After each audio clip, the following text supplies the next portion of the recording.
kenapa mesti di akhir tahun itu, di awal tahun, malam tahun baru itu dengan peluncuran buku dan diskusi buku? Wah, apa itu? Memanusiakan politik. Ya, Apa itu yang dibahas oleh penulisnya? kurang Kita rahasiakan. buku itu sekarang itu nggak punya nilai. Subscribe, like, dan nyalakan loncengnya. Assalamualaikum Pak Dr. Sulaiman Rifa. Waalaikumsalam warahmatullahi wabarakatuh. Sehat, Sehat, alhamdulillah sehat. Luar biasa. Pak Muklis tambah berseri-seri. Aduh, hancur kita. Pak Sulaiman, ini atas kolaborasi bersama kita sudah 4 tahun menjaga tradisi setiap akhir tahun itu menerbitkan buku. Iya. Ya, mulai dari Aceh 2020 diskursus sosial dan pembangunan, berlanjut Aceh 2021, Iya. ya, dan Aceh 2023 hingga kemarin, ya, hingga Aceh 2023, ya, berarti ada sudah 4 tahun. Iya. Nah, rencana ini menjelang Desember, tradisinya kan kita meluncurkan buku di apa? 31 Desember. Iya. Tahun barunya, ya. Iya. Malam. Malam tahun baru. 31 Desember malam. Oke, luar biasa. Nah, rencana untuk 2000 menjelang masuk 2024, kemarin saya dengar topiknya itu adalah Aceh 2024 politik bermartabat. Iya. Apa itu? Karena 2024 itu waktunya politik, karena ada beberapa pemilihan legislatif dan presiden, kemudian di daerah. Nah, itu mungkin menjadi alasan kenapa politik itu kita pilih. Jadi kita berharap itu politiknya itu politik yang beradab, ya. Siap. Okay. Karena dari beberapa babakan perjalanan kita lihat ini kok makin kesini itu makin gimana gitu kan. Jadi kita ingin rekam itu dalam satu buku, Pak Muklis, yang nanti berbicara tentang politik. Kita dari 2020, 21, 22, 23 itu sudah ada varian. Jadi dulu di 2020 kita berbicara tentang masalah-masalah sosial.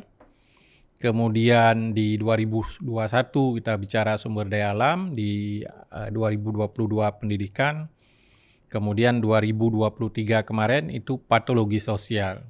Nah, 2024 itu kita ingin tawarkan tentang politik dari berbagai perspektif, berbagai macam dari ilmu. latar belakang penulisnya. Ya, jadi alhamdulillah sampai hari ini itu sudah ada yang masuk, dan kita harapkan minggu ini kita tutup untuk semua naskah yang masuk. Sedap kali. Satu buku. Jadi tradisi apa yang mau dibangun, Pak Sulaiman? Ini kan sudah 4 tahun, ya. Yeah. Artinya sudah kolaborasi bersama kita sudah 4 tahun. Tradisi apa yang mau dibangun? Kenapa mesti di akhir tahun itu, di awal tahun, malam tahun baru itu dengan peluncuran buku dan diskusi buku? Wah, apa itu? Yang pertama, kita ingin ubah cara pandang orang bahwa seolah-olah duduk bersama itu tidak bisa melahirkan sesuatu. Nah, itu saya kira sangat penting. Yang kedua, ini sangat real saya kira. Suatu waktu nanti rekaman yang sudah kita kumpulkan ini dengan berbagai cara pandang yang tadi itu akan menjadi catatan saya kira. Ini yang akan dilihat oleh generasi mendatang, ya. Kalau kita hidup mungkin waktu nanti, anak cucu kita nanti akan lihat bagaimana perkembangan peradaban yang terjadi di abad sekarang itu. Ini gawat juga. Ini gawat juga. Kita berpikir Desember. Ini baru bulan September akhir. September dan hampir masuk Oktober sebenarnya. Dan kita belum tentu juga panjang umur, Bang. Ya, nah, ini masalahnya. Ya. Kita belum tahu di bulan depan, besok atau lusa kita. Kadang besok habis kita, kan. Tapi sebagai sebuah gagasan memenangi hidup, saya pikir luar biasa, ya. Iya. Nah, untuk Aceh 2024 yang sudah masuk, sisi apa mereka memotret apa namanya? Ini kan sudah beberapa tulisan yang masuk dan latar belakang penulis. Bisa diceritakan yang sudah masuk ini melihat Aceh dari sisi apa misalnya? Tulisan kita yang pertama itu memang agak lebih luas kali ini. Jadi kita melihat tapi politik. Jadi kita lihat dari dari segi lingkupnya tidak hanya Aceh. Sekarang kita ingin lihat lebih luas. Walaupun mungkin pasti nanti secara tidak langsung orang akan melihat Aceh sebagai utama. Yang kedua, kalau kita lihat dari yang masuk-masuk itu, memang kalau ini yang sudah nampak ini, ada yang menulis tentang bahasa politik terkait dengan kampanye terutama. Akan kampanye nanti gimana ya? Termasuk apa yang sudah terlihat sekarang. Jadi orang, saya kira ada fenomena juga, misalnya aturan main sudah ada, tiba-tiba baliho sudah jalan, padahal masanya belum. Nah, kadang-kadang ada lembaga-lembaga yang melakukan pengawas juga, kita lihat juga gimana gitu melakukan pengawasan kan. Dan itu perlu sebenarnya ya.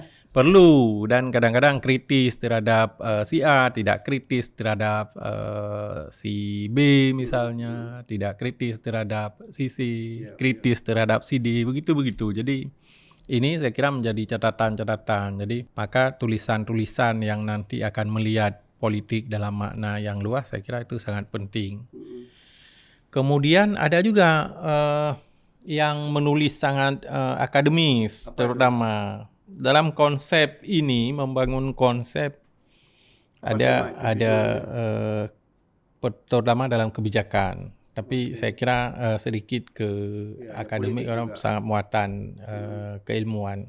Tapi kemarin saya lihat ada juga yang menulis tentang memanusiakan politik. Ya. Apa itu yang dibahas oleh penulisnya? Kurang. Kita rahasiakan dulu nama penulisnya ya. supaya pemirsa ini. Ya. Jadi kurang lebih ada penulis itu yang menganggap memang kondisi politik kita tidak sehat. Karena jadi dalam bahasa memanusiawikan. Ya, jadi menyehatkan sebenarnya, menyehatkan. Tapi tidak sehat itu sebenarnya tidak manusiawi. Jadi kalau kita lihat di panggung-panggung politik itu apa yang terjadi terkait dengan hajat hidup kita itu bisa dipermainkan sedemikian rupa di sana. Tapi kan. Memang realitasnya kan demikian sekarang. Iya. Jadi kalau tidak sehat ya sebenarnya tidak manusiawi sebenarnya. Tapi kalau kita bilang nanti tidak manusiawi, nanti ada yang marah. Saya kira pasti nanti reaksinya akan macam-macam. Tapi paling tidak kita berharap tidak seperti yang sudah-sudah lah. Jadi momentum politik ini saya kira harus menyadarkan orang-orang yang berpolitik itu, atau siapapun yang berkontribusi terhadap kondisi politik di tanah air itu kalau bisa lebih yang menyehatkan kita bersama. Jadi tanggung jawab semua pihak terhadap politik, walaupun mungkin panggung itu dilakukan oleh sebagian orang yang berpolitik, tapi kontribusi kita itu terlibat. Tapi Pak Sulaiman, esensi politik kan bagus sebenarnya kan? Ya. Ya. Yang nggak sehat itu adalah perilakunya, atau sisi mana yang menurut Pak Sulaiman yang nggak sehat? Di perilaku, karena politik itu kan juga salah satu kebutuhan untuk dalam proses pembangunan. Nggak mungkin tanpa politik di ini. Tapi yang diperlihatkan oleh aktor politik kadang itu kontraproduktif dengan tujuan-tujuan apa yang ingin digaris dalam. Intinya kita nggak boleh alergi juga terhadap politik. Karena politik juga dibutuhkan. Jadi dalam lingkungan akademis juga politik jadi salah satu kajian kan. Jadi itu. Kemudian ada satu lagi sama tulisan yang terkait dengan hukum politik itu. Hukum politik. Wajah hukum politik. Jadi kadang-kadang kalau kita lihat ini kebijakan yang lahir. Dulu Pak Mahfud MD saya kira waktu masih murni akademisi dulu. Kalau sekarang sudah bercampur-campur kan dengan guru saya Prof. Mahfud. Jadi disertasi beliau saya kira melihat perbedaan politik, perbedaan kursi, penguasaan partai terhadap kebijakan yang dilahirkan. Jadi warna itu nampak. Kalau Cuman untuk Aceh, sekarang itu khusus memotret Aceh atau memotret kalau nasional? dulu nasional, Ya, tapi kalau dalam tulisan wajah hukum politik ini memotret Aceh. itu Aceh. Tapi kalau di saya kalau saya pengalaman pribadi di luar ini Hmm. itu di fakultas ada beberapa mahasiswa yang saya bimbing, tapi dia lihat politik hukum bukan hukum politik. Oke. Jadi dalam politik hukum itu yang dilihat sampai pada level kita di daerah itu juga nampak warna. Jadi kita di Aceh dominasi politik hukum atau hukum politik? Sebenarnya hukum politik. Jadi siapa yang penguasa itu akan memperlihatkan warnanya, gitu kan? Realitasnya yang substantif yang mana sebenarnya di antara hukum politik dan politik hukum? Kalau politik hukum kalau dari segi ilmu itu sesuatu yang dikonstruksikan untuk satu satu kebangunan politik atau pergerakan politik atau kebijakan politik, melahirkan hukum. Dia dalam satu era itu lahir berdasarkan panduan-panduan tertentu yang ada dalam ilmu. Tapi kan kalau yang tadi kalau hukum politik itu ya bagaimana yang kita kenal realitas politik itu biasanya yang akan Kalau dalam bedanya sebenarnya kalau dalam politik hukum itu jadi pembatas, pembatas gerak, pengatur gerak, sama seperti wasit itu hukum.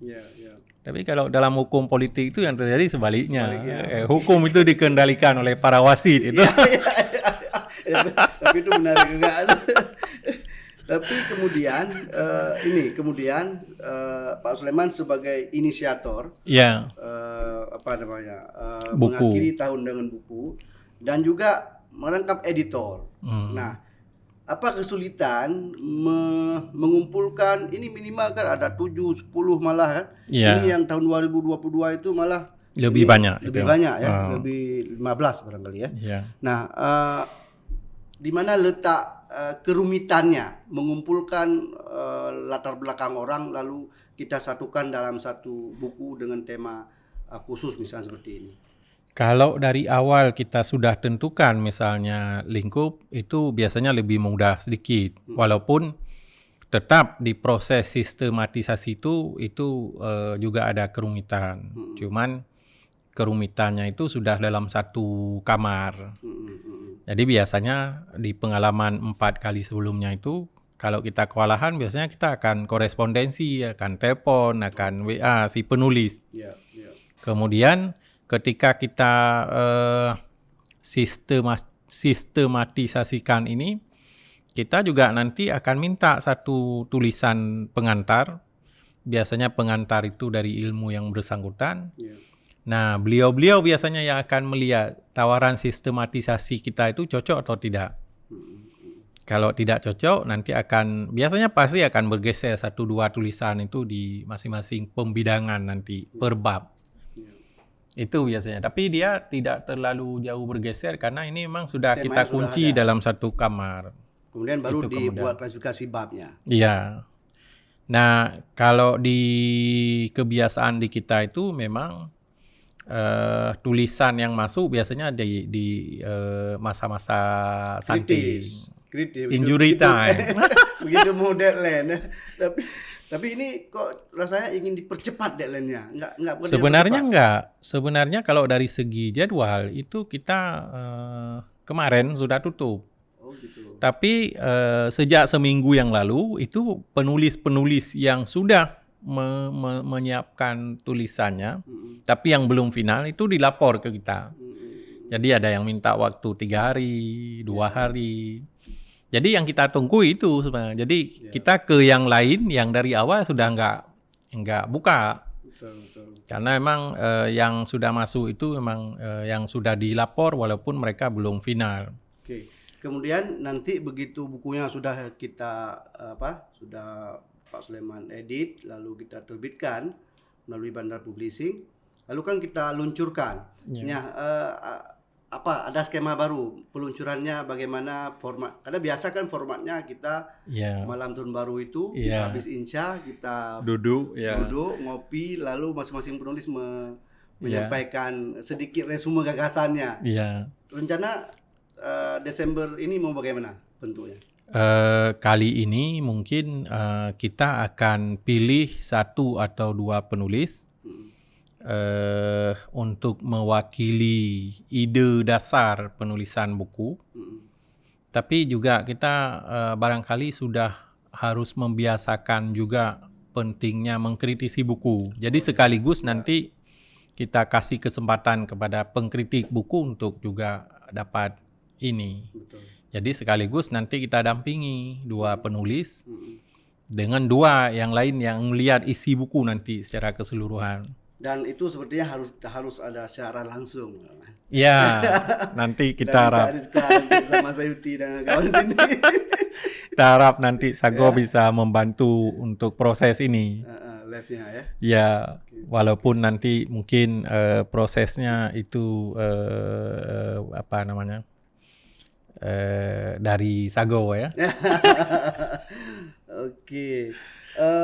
Ada nggak sisi lain, Bang? Sisi lain yang dilihat dari politik eksklusif atau politik yang bermartabat atau apalah yang dilihat sisi yang positif. Karena gini, energi kita itu, energi orang Aceh itu kan belakangan didominasi oleh energi yang yang tidak baik-baik. negatif, ya.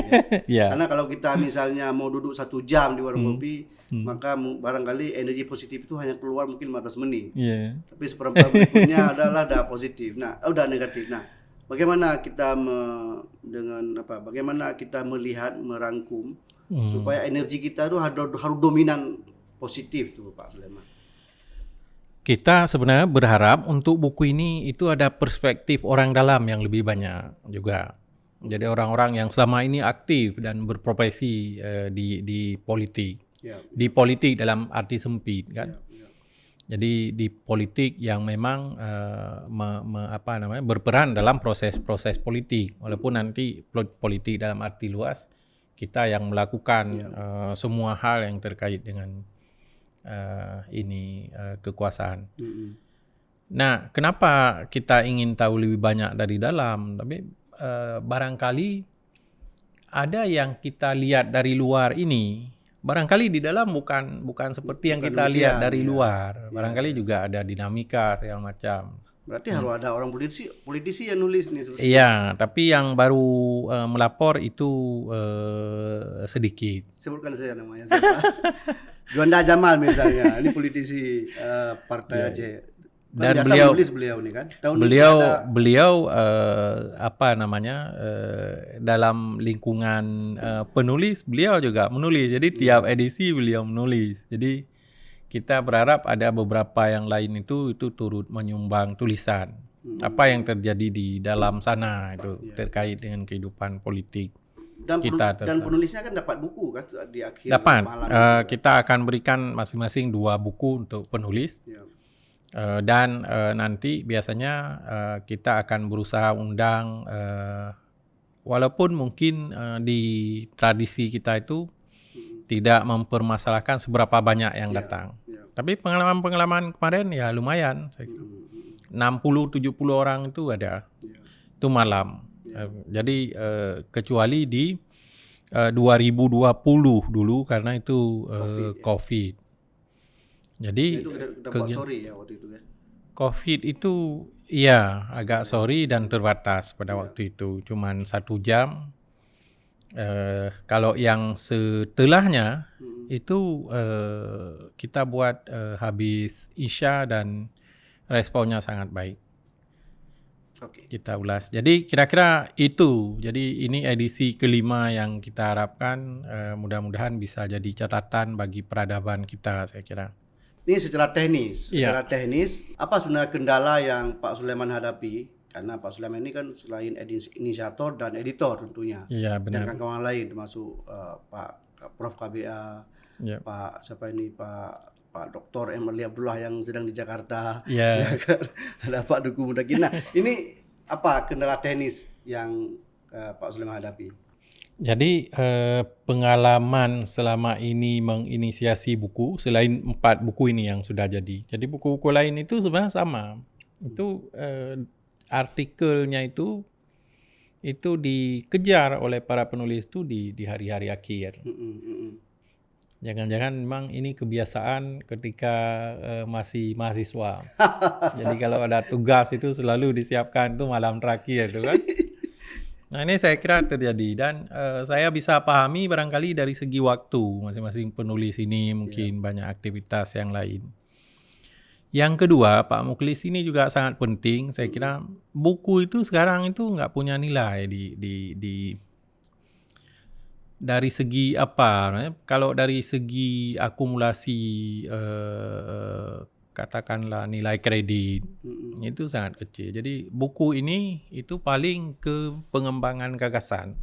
Secara finansial juga sekarang. Finansial juga saya kira ini. Nah itu mungkin jadi pertimbangan juga ketika kita tulis kenapa ini agak rumit. Kemudian yang ketiga, termasuk di proses ini itu kan semua yang kita lakukan sebenarnya secara swadaya. Jadi ada orang-orang yang kita bantu selain dari penulis itu untuk membantu misalnya melakukan editing. Nah kadang-kadang orang-orang yang kita sudah pegang namanya begitu kadang-kadang kita minta bantu, beliau kebetulan sedang ada aktivitas lain. Kemudian kalau ada misalnya yang lain lagi nanti bisa jadi ada kendala macam-macam lah termasuk barangkali hal yang terpenting karena kita juga belum bisa sediakan honor yang layak untuk para pekerja yang mengedit ini untuk buku ini. Jadi ini juga salah satu hal. Kendala. Tapi problem di kami di sejumlah buku yang lain mungkin ketika dari awal kita sudah rencanakan saya kira sudah tidak masalah sebenarnya. Tapi di buku sejauh kita ini, itu intinya sejauh ini produknya selalu ada. Selalu ada, tapi masalahnya kita deg-degan karena terkumpulnya itu di menit-menit akhir. Tapi yang paling rendah jumlah penulisnya ini kan di 2000 berapa nih? Ini karena pertama dulu di tahun 2020 ya, Aceh 2020. Iya, kalau yang lain saya kira sudah lumayan. Rata-rata sudah di atas 20 penulis.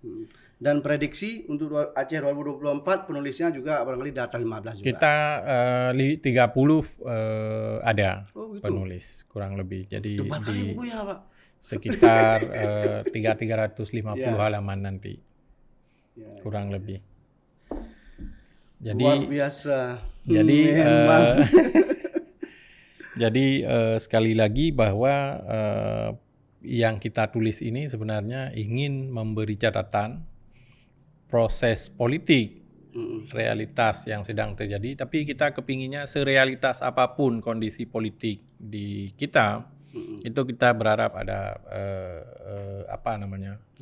ada sumbangannya untuk perbaikan secara gagasan. Ya, nah ini. Dan Pak Sulaiman sudah mulai mau 47 ya sekarang. Kurang lebih. Sudah. Bocor rahasia pula. Artinya makin lama kemari kita kan udah mulai harus istirahat Pak Sulaiman. Artinya kita dulu misalnya Pak Sulaiman kalau malam kan masih bisa keluar. Sekarang kan udah mulai tidur tepat waktu ya kan. Iya. Tapi menulis tetap. Energi kan, energi kan sudah mulai terkuras. Bagaimana regenerasi supaya kelompok-kelompok pencerahan dalam konteks dunia perbukuan dan literasi itu juga dapat bersinergi, dapat melahirkan kelompok-kelompok baru.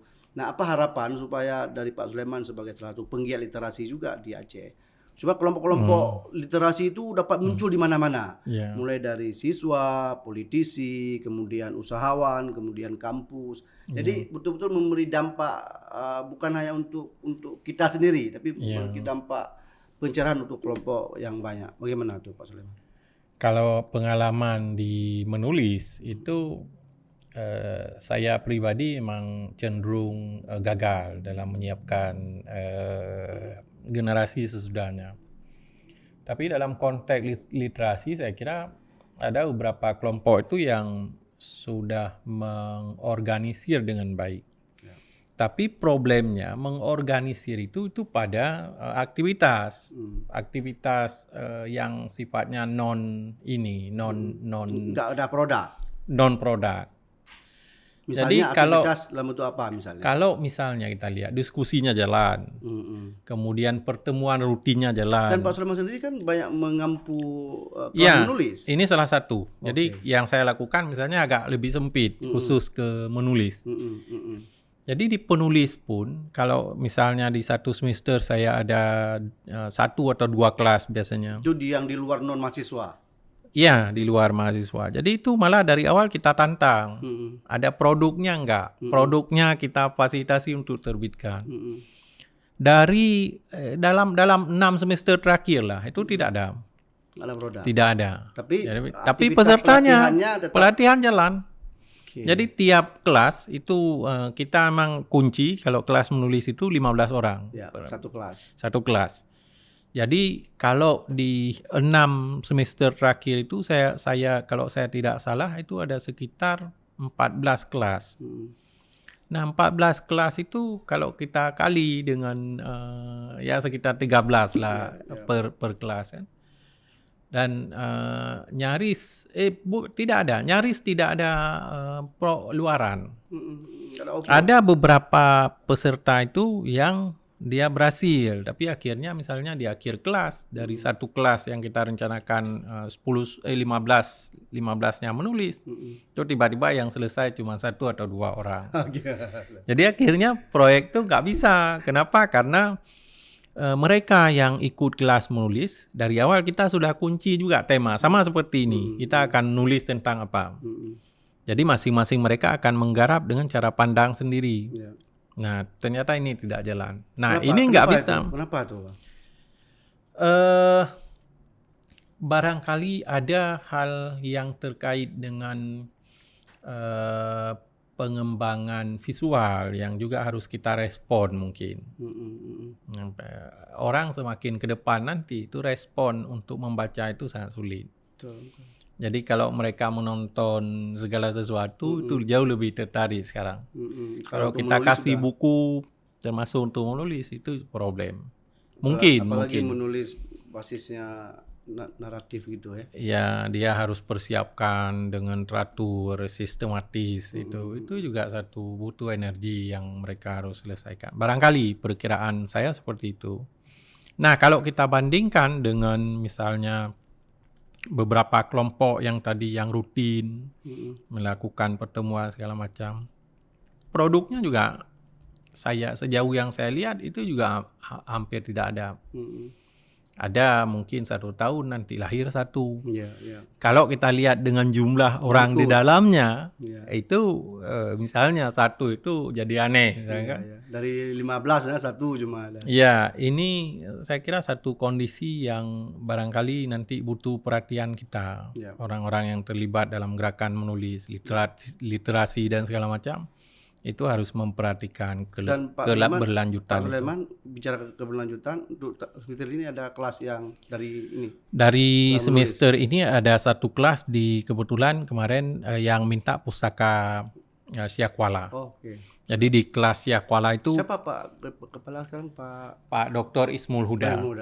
Ya, kami kebetulan ketika saya masuk kuliah di awal-awal beliau sudah dosen FK. Nah, saya masuk ke Syakwala di semester awal kuliah itu saya daftar jadi untuk membantu humasnya Unsia dulu. Dan beliau di situ? Beliau di situ. Jadi dulu ada 1. Dan sekarang beliau kepala perpustakaan. OSK. Ya. Jadi di situ ada kelas sekarang dan ada tawaran. Dan beliau minta. Sebenarnya karena tahu saya sebelumnya di semester sebelumnya kelola kelas, maka begitu beliau dipercayakan, beliau juga baru di situ. Jadi jumpa sekali di masjid kampus dibilang kami juga mau 1 kelas di pustaka. Tapi harus bahasa output, Pak. Ya, kemarin kita sudah tantang. Jadi para peserta ini sudah menggarap. Kebetulan ada 3 kalau nggak salah yang beralangan, jadi 1 kelas itu tinggal itu 12 kalau sekarang yang sedang jalan. Nah, dari yang sudah melapor kemarin itu lagi progres menulis. Walaupun mungkin kita nggak tahu nanti di akhir sebenarnya. Jadi target saya itu 10 saja misalnya kita akan jalan itu kalau ada luaran. Pak Sulaiman terakhir, apa harapan supaya buku Aceh 2024 itu berjalan dengan baik, dan gagasannya itu bukan hanya berbasis gagasan tapi juga dapat diteruskan ya, dapat memiliki dampak bagi masyarakat. Ya, kita harap terutama terkait dengan penyebaran gagasan. Jadi semakin banyak stakeholder itu yang nanti ya akan melakukan hal yang sama, saya kira. Jadi ini sedikit banyak akan mempengaruhi ini kita.